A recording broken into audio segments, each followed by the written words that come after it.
ওয়ালাইকুম আসসালাম ওয়া রাহমাতুল্লাহি ওয়া বারাকাতুহু। আল্লাহ রাব্বুল আলামিন আমাদের জীবন থেকে একটি বছর কাটিয়ে 26 সালের প্রথম জুমা রব্বুল আলামিন আমাদের হায়াতে তয়্যিবা দান করেছেন, সুস্থতা দান করেছেন। সেই মহান রবের দরবারে শুকরিয়া জ্ঞাপন করে সকলে বলি আলহামদুলিল্লাহ।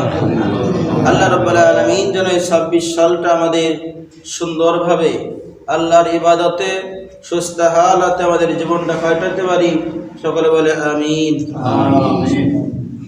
আল্লাহ রাব্বুল আলামিন যে আমাদেরকে দুনিয়ার যে নাজ নিয়ামত আমাদেরকে দিয়েছেন, এই নিয়ামত হলো ক্ষণস্থায়ী দুনিয়ার নিয়ামত। আর আল্লাহ রাব্বুল আলামিন যে নিয়ামত আমাদের জন্য রেখেছেন পরকালে মৃত্যুর পরে, সেটা হলো অনন্তকালের জন্য।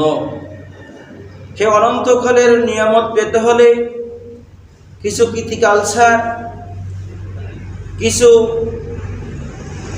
গুনাহ, সমস্ত গুনাহ থেকে, সমস্ত ইহুদি খ্রিস্টানদের কালচার থেকে আমাদেরকে বেরিয়ে আসতে হবে।